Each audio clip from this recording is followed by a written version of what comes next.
नमस्कार दोस्तों, स्वागत है आप सभी का अपने YouTube channel the secret civil servant में। और ये क्वेश्चन जो आप देख रहे हो ये सिंचाई के साधन, ये सिंचाई के साधनों से संबंधित मैं एक क्वेश्चन करा चुका हूँ आपको। वो जो क्वेश्चन था वो 2021 के मेंस में आया हुआ क्वेश्चन था।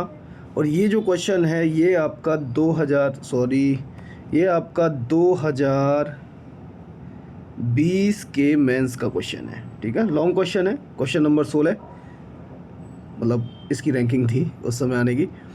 तो सिंचाई के साधनों में क्रम से हो रहे परिवर्तनों का, जो उत्तर प्रदेश में सिंचाई के साधनों में क्रम से हो रहे परिवर्तन को रेखांकित कीजिए, इससे संबंधित क्वेश्चन है ये। ठीक है ना।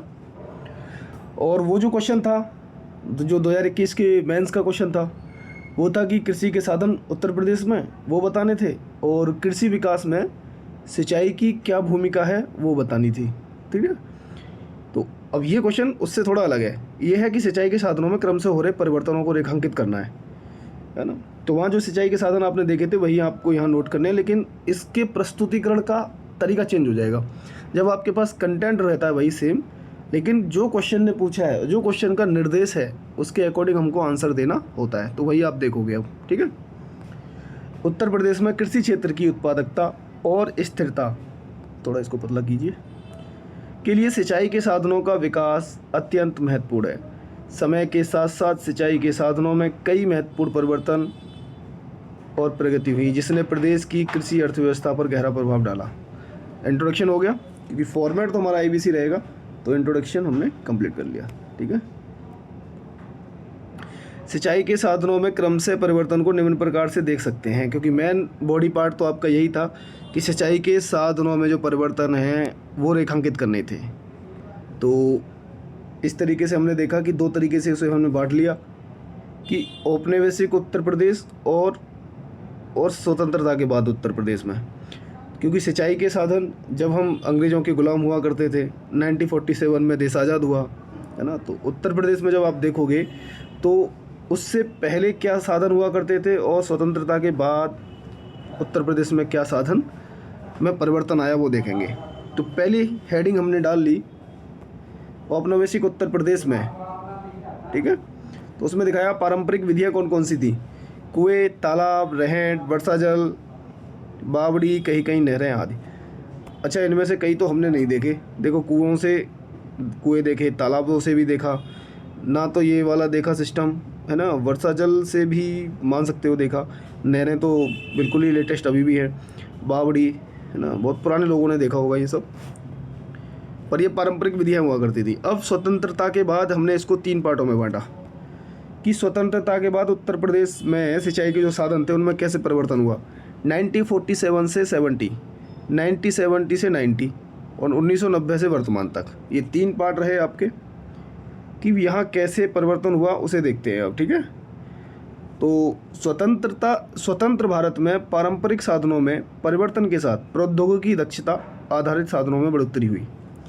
मतलब पारंपरिक जो साधन थे सिंचाई के उनमें परिवर्तन हुआ और उसमें परिवर्तन हुआ, उसके साथ ही प्रौद्योगिकी दक्षता आधारित जो साधन थे उनमें बढ़ोतरी हुई। ठीक है ना। जैसे ड्रिप सिंचाई, स्प्रिंकलर सिंचाई, वो आप देखोगे आगे क्वेश्चन में हमने ऐड किया है। तो जो हमने 3 भागों में से बांटा था उसी भागों को पॉइंट वाइज स्टार्ट करते हुए हम देखेंगे कि 1947 से 70 के मध्य औपनिवेशिक काल जैसी यथास्थिति बनी रही। मतलब ज़्यादा परिवर्तन नहीं आया जब तक हरित क्रांति नहीं आई है ना। तो हरित क्रांति के बाद उत्तर प्रदेश में आप देखोगे चीज़ें चेंज हुई काफ़ी। अच्छा यार, इसका PDF बनना थोड़ा सा नहीं रह गया। चलिए कलर चेंज कर लेते हैं जिससे कि ये थोड़ा सा स्पष्ट दिखाई दे सके। पिंकी ओके। 1970 के बाद हरित क्रांति के प्रभाव में नए साधनों का अधिकतम प्रयोग हुआ। ये भी कलर सही नहीं सूट कर रहा है इस पर, कौन सा करेगा फिर, ये करेगा। 1970 के बाद हरित क्रांति के प्रभाव में नए साधनों का अधिकतम प्रयोग हुआ। अब नए साधन कौन कौन से थे उन्हें आप देखिए। पंपिंग सेट, नहरों का जाल, बिजली के मोटर, ट्यूबवेल का विकास है ना, और नहरों का जाल बढ़ाने हेतु बांधों का निर्माण, बैराज आदि पर बल दिया गया। आप ये देखोगे जब हरित क्रांति का प्रभाव हुआ 1970 के बाद, आप देखोगे इन सब चीज़ों का अधिक से अधिक विकास हुआ। फिर आप देखोगे दूसरा जो फेज हमने बांटा था कि 1990 से वर्तमान काल तक, तो 1990 के बाद सिंचाई की लघु परियोजनाओं और नदी जोड़ों परियोजनाओं पर बल दिया गया, जैसे केन बेतवा लिंक अभी है प्रोसेस में यूपी की।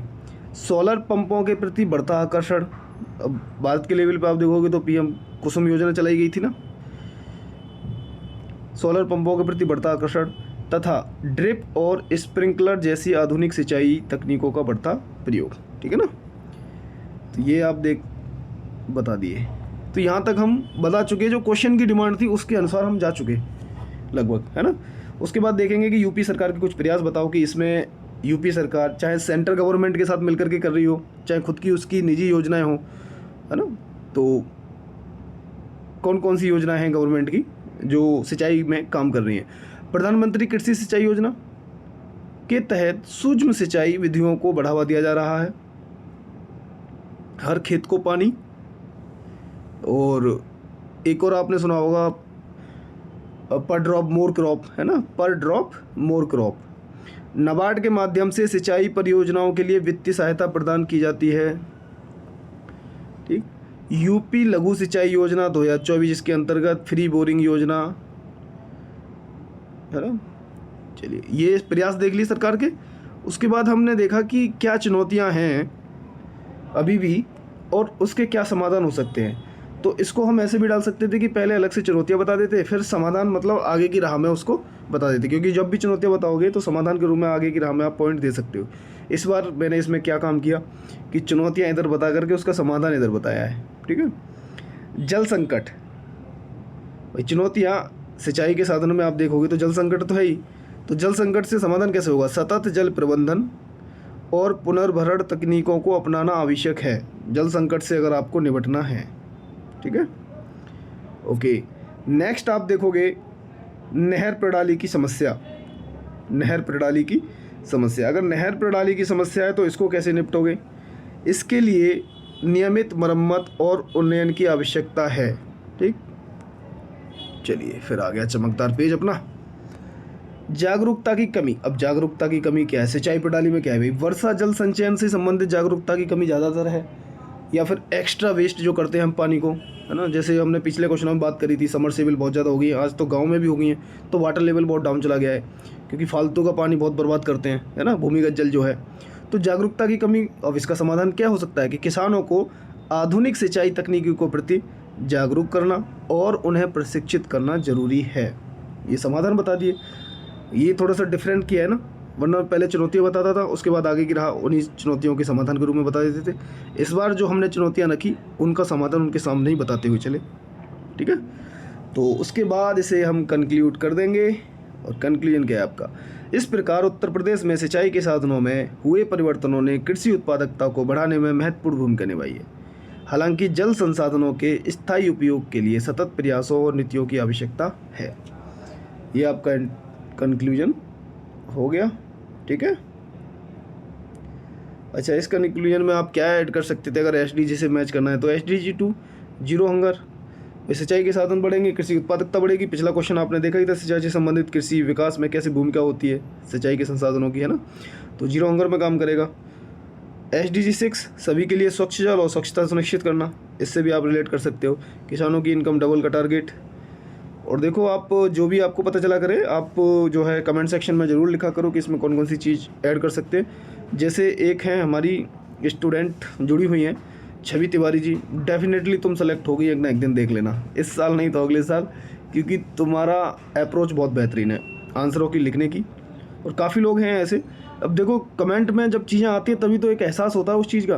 तो छवि तिवारी हमेशा जो है जुड़ी रहती है इस चीज़ से, और उनके कमेंट जब आते हैं तो हमें लगता है कि हाँ ये ठीक है। उन्होंने जब बताया था कि दलबई कमेटी को आप डाल सकते हो, तो ये सब पॉइंट मुझे बताया करो आप, है ना, कि इसमें और क्या तुम ऐड कर सकते थे, क्या वैल्यू एडिशन हो सकता था। क्योंकि देखो मेंस के आंसर सब्जेक्टिव होते हैं, पर्सन टू पर्सन डिफरेंट हो जाते हैं सबके आंसर, तो कुछ ना कुछ पॉइंट तो छूट ही जाएंगे। तो जो पॉइंट छूट रहे हैं क्यों ना उनको कमेंट सेक्शन में लिख दिया जाए, जिससे कि सबकी हेल्प हो जाए, कि कुछ एक दो पॉइंट दूसरों को भी हाथ लग जाएंगे, ठीक है ना। तो कमेंट करके बताया करो जो आपको लगा करे कि इसमें और पॉइंट ऐड कर सकते थे। इस तरीके से इसका इंट्रो लिख सकते थे, इस तरीके से इसका कंक्लूजन लिख सकते थे, ठीक है ना। चलिए तो 10 मिनट हो गए। Thank you so much, bye bye.